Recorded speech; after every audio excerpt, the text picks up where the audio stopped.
Hello and welcome to the Career Speakeasy, a casual, fun, and irreverent place to share ideas about career development, the world of work, and life in general. I'm your host and proprietress, Kelly Nottingham. Growing your career should not be boring. So come on in, pull up a chair, and pick your poison. So I'm going to start off the episode today with some out of the starting gate thoughts, with an understanding right up front on the limit to the topics that I'm going to be discussing today. We're going to be talking about implicit bias today and how our brains create bias. We'll get into that a tiny bit, and how we can potentially overcome biases that we have in our minds, in that deepest part of our mind that are running on autopilot, but may be affecting the way we interact with other people. My goal with this podcast is not to solve all of the problems and challenges that we are currently seeing in the world today, particularly with race and gender topics. This is not the solution to those larger systemic issues. However, it is one small piece to those larger solutions. It's something that we as individuals can take on as a way to learn and improve our own perspectives and how we deal with other people, to break down some of the barriers that keep equity from happening. And that can be very powerful. Now, I am not an expert on politics of racism. I am not an expert on gender studies. And frankly, in full transparency, I am a white woman in a heterosexual marriage. I have dealt with gender discrimination in my life and maybe a couple of times dealt with race discrimination. I've been discriminated against because I'm from the U.S. South and all of the ignorant, inbred, uneducated hillbilly stereotypes that go along with it. But I can in no way speak for people who have dealt with much more severe types of discrimination than I have, and I'm not going to try to. That's not my place. My goal with this podcast is to do the little bit that I can with the knowledge and work experience that I have to be the best ally that I can be in the ways that I know how. And this is one of the ways that I can try to contribute to the conversation in a helpful way. Now, another piece that I wanted to put in place before we start is to understand that we're not, in this episode particularly, just talking about race and gender, sexual orientation. We're talking about a wide variety of biases, and I'll be touching on those as we go through this episode. Now, with that being said, I am, during the course of this episode, going to be talking about stereotypes that may pop up in modern culture, or they may pop up in some people's minds, things that I have seen or heard from other people. I just want to be clear, I do not hold or promote these stereotypes, and I want to let you all know that some of these are potentially going to be painful to hear, but it's important to draw attention to these and bring them out into the light, so to speak, so that we can start to recognize biases that we may have down deep. Now, lastly, the brain is extremely complex, and researchers are constantly learning more and more about how these squishy little pink marvels in our skulls work. So the information shared here may and hopefully will change as more is discovered about the way that our brains work. So with all of that being said, we're going to jump into this discussion for this episode all about implicit bias, how we understand bias, and some techniques that we can use individually to dismantle our own biases. So let's start with some large definitions just to level set on the topics that we're going to be discussing today. The first is diversity. Diversity is a recognition that there are differences among people. The Society for Human Resources Management, SHRM, defines it as the collective mixture of differences and similarities that include, for example, individual and organizational characteristics, values, beliefs, experiences, backgrounds, preferences, and behaviors. So that's diversity. Inclusion is including diverse people into situations where they may previously not have been included or included only on a superficial level.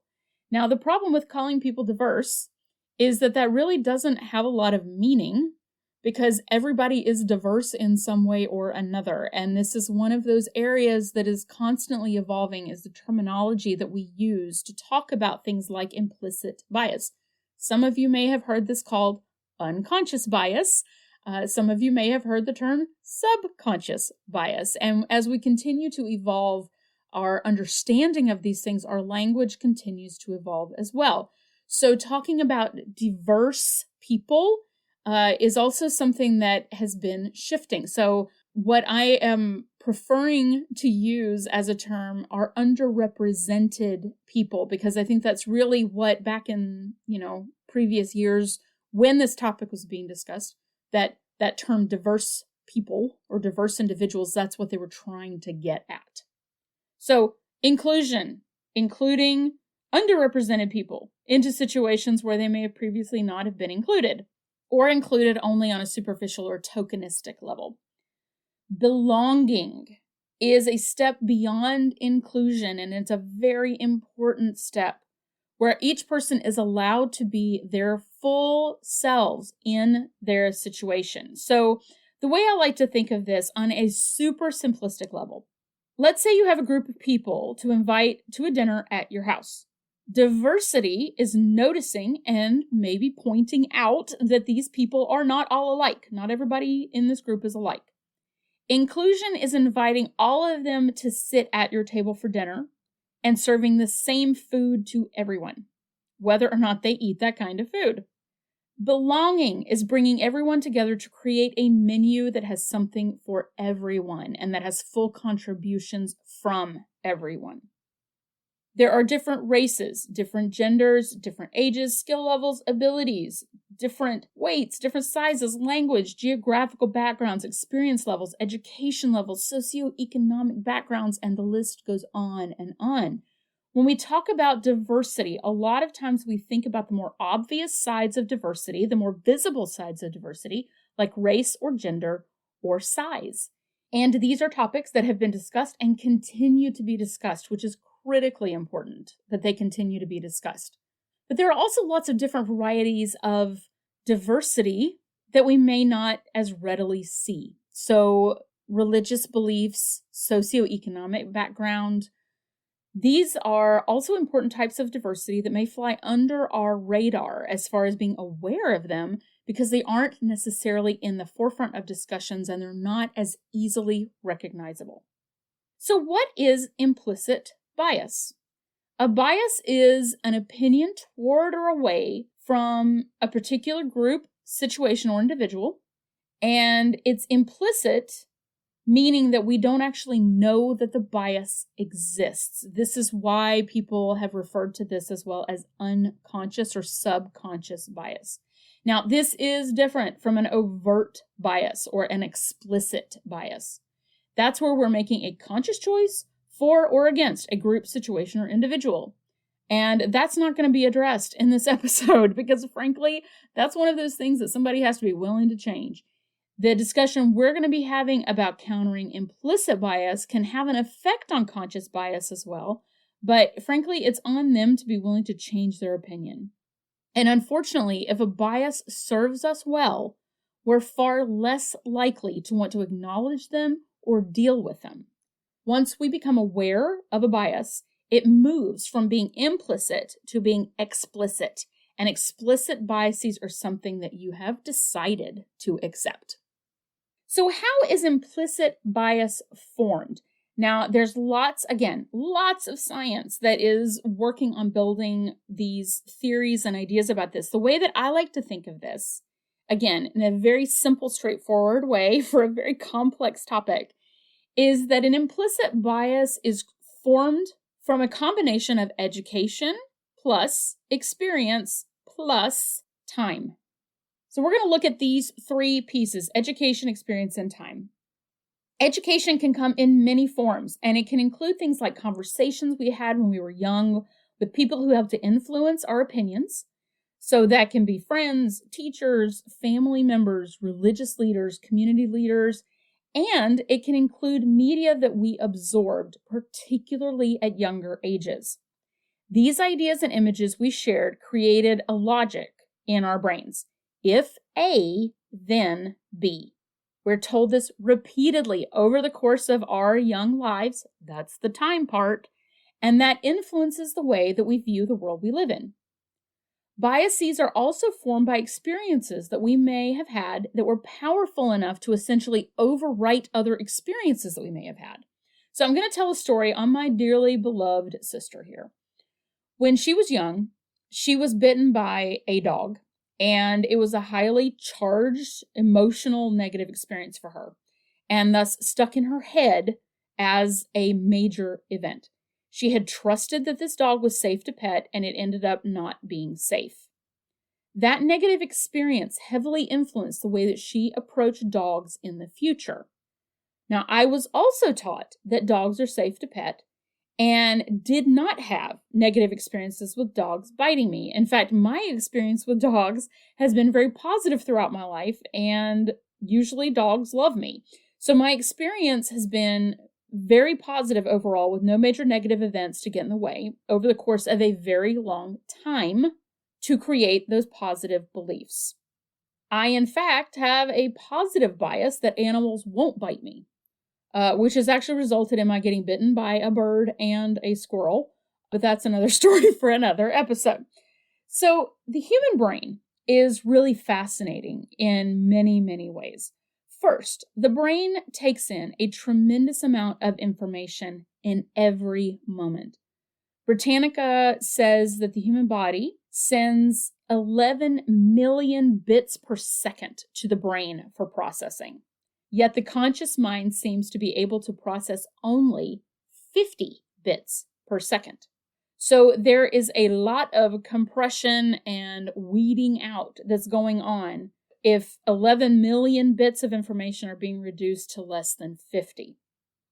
Now, what this means is that our brain is constantly looking for ways to process information faster and more efficiently, basically to create shortcuts.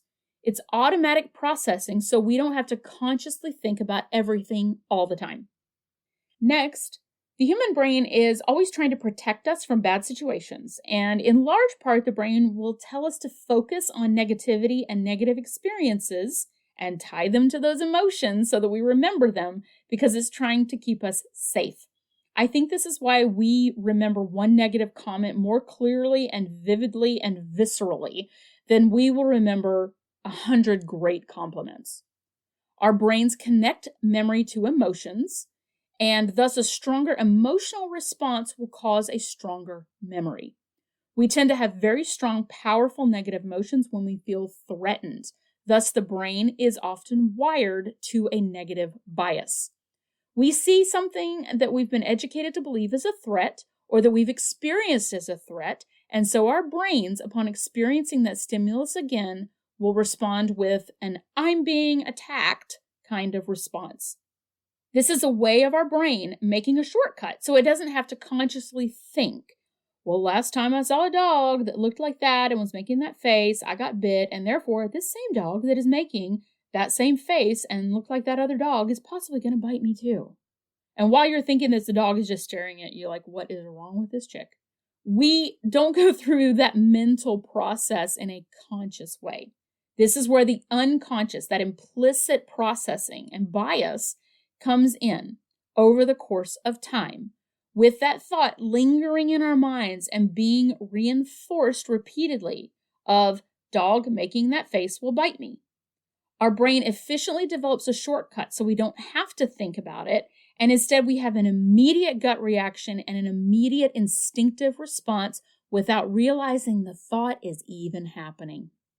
So this is what implicit bias is. It is the shortcutting in the brain from an experience or education that we have essentially internalized to the point where we're not consciously thinking about A plus B equals C anymore. Over time, our brains go straight to C. Because of this, we tend to not question it because it's so deeply rooted in our brains, we don't see it anymore. So that's the basic equation, my little education plus experience plus time equation for how implicit bias works to create a thought pattern that sinks into that subconscious pathway of our brain. So now, what I would like to do is a little self-exploration quiz. Because these biases are so deeply rooted, we don't see that they exist. And because we don't see that they exist, we can't address them. We have to recognize that they exist in our individual minds before we're able to address whether there's something we want to continue to hold on to consciously or something we want to change and give up. So what I would like to do in the next few minutes is to list out some situations and individual stereotypes and group stereotypes. I would like for you to capture your first gut reaction and your first thoughts, the very first ones, about these particular people or groups so that you can begin to address and recognize whether or not you may have a bias. So what is the first reaction that pops up when I mention women are more likely to cry in work meetings? Older employees have a stronger work ethic than younger people. Older employees won't get on board with trying new computer systems. Women should wear makeup in a professional setting. Younger employees always want to work from home. Asian employees are better at math and should therefore be put in finance or data roles. People who have worked in a lot of different industries just don't know what they want to do professionally. Men are more decisive. An employee with a foreign accent is less knowledgeable. This interview candidate is better because we went to the same college. Now, hopefully these statements did not upset any of you. And again, my intention is not to upset anyone or reinforce these stereotypes. My goal here is to make you aware if you have biases, either positive or negative, but usually we're focused on the negatives. It's interesting, positive biases that are taken too far can actually result in the opposite bias also becoming true. And so you can develop a negative bias out of a too strong positive bias. So for example, women are great. Women are the best. And therefore, men are the worst. Just an example, guys. The goal here is to get you thinking about what's going on in the back of that automatic processing in your brain. Having biases in itself does not make you a bad person. We all have them. Our brains all work this way. But biases can cause us to behave in ways that are divisive, exclusionary, and hurtful. So what can be done once you recognize the biases that you have? We do all have them, and we have to make a conscious effort to push back on these biases and essentially rewire our brains so that the biases are eventually replaced with a more productive, instinctual thought pattern. Now, there are several key ways that we can start to dismantle our own biases, and some of these may not seem like rocket science, but that's because they aren't rocket science. They just take commitment and diligence that don't necessarily require years and years of expensive psychotherapy. Now, that being said, if you find that you are having a really difficult challenge with bias, or if it is impacting you personally or professionally, it never hurts to talk to a therapist who can help you work through that. So if implicit biases are comprised of education plus experience plus time, guess what it takes to dismantle and replace them with something better? You guessed it, education plus experience plus time. All right, so let's change some education. Education comes in many forms, including awareness of the messaging that we've been told and the inputs that we are constantly cramming into our brains by way of the people we surround ourselves with and the media that we take in. So step one is realizing you're having these biased thoughts. Now, this takes practice and time to start catching these fleeting first thoughts, but it can be done. Step two, when you catch a biased thought, ask yourself, where did that thought come from? What is your earliest memory of that particular group that's the subject of the bias? Sometimes when you sit with these thoughts for a minute, you'll hear the voice of the person who told you these things, or you'll actually see images of where you were first exposed to that group as an other group. Once you see those, you can start to address them. Are they actually true? What was the person's intention in saying that or educating you that way? What bias may have led them to say those things? And then step three, what is a truer thought? What is the desired thought you want to replace your bias with? If you don't know much about a group, which is very common, consciously educate yourself. Learn as much as possible about their perspectives, history, and culture. Now, there's one caveat to this. Don't expect them to want to educate you on their perspectives and issues. From talking to friends and colleagues of mine who are underrepresented in communities and industries that I've been working in, many of them said that, frankly, they're tired of being the ones trying to educate. We have the internet, and we can learn a lot on our own. Look at what they say about themselves, not what others say about them. Now, speaking of the internet, it can do a number on our education piece. Algorithms will feed you similar content on most news and social media sites, meaning you're going to fall head first into a cultural echo chamber. We isolate our brains into only seeing small groups of people depending on what we curate for ourselves. Now, in the perfectionism episode, I talked about the idea of creating your context, that you need to consciously think about what you're putting into your mind and what you're putting around yourself. And this is absolutely relevant here. You have to consciously curate your context. When we have a non-diverse context, it leads us to think that the virtual version of the world is reality when it's not. We go into these bubbles where we assume that because we don't see it, it doesn't exist. If you find that you're only seeing people like you on your social media, it might be time to do a little exploring. Fall down the rabbit hole of the internet to find people who aren't like you. This can help you reset what your brain understands as normal. Next up, we're going to talk about broadening your experiences. Another way to really start catching those thoughts, because they're super quick, is to look at the group of people with whom you normally associate or who are normally in your environment that you interact with. If you're surrounded by people who have similarities to you, it may just be a happenstance of geography, but it may also be a result of biases that you may have. And by looking at this, we can put a magnifying glass on those biases. Now, this is not to say that you have a bias against Buddhists because you don't have any Buddhists in your social circle, but it's far more common to have some type of bias about a group to which you do not belong. This is particularly true if you've never had contact with somebody from a particular group, or you've never had good in-depth conversations with someone from a particular group. Once you recognize who you may be excluding from your social circle or who you would like to know more about, you can take steps to determine why and consciously broaden your circle.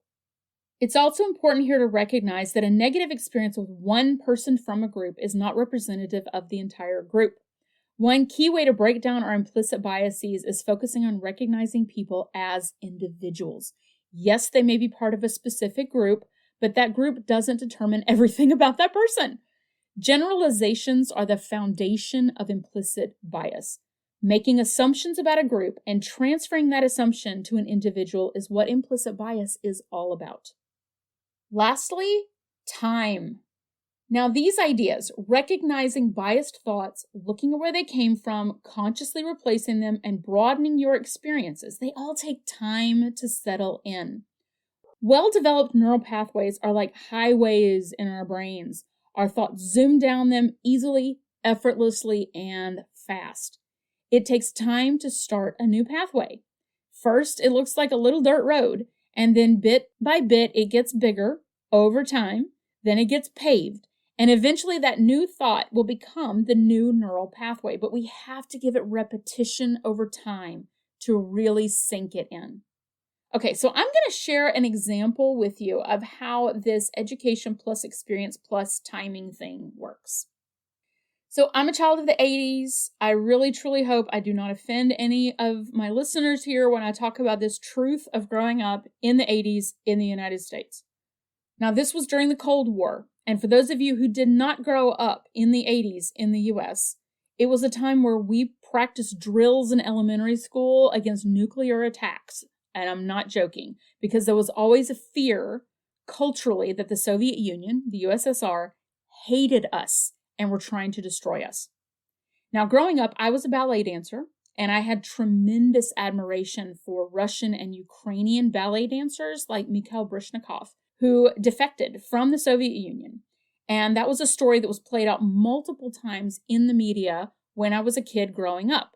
We would see these amazing Soviet ice skaters or Soviet gymnasts, for example, in the Olympics, and then find out that they had defected. And it was lauded in our media here in the US as being a victory against an evil, oppressive regime.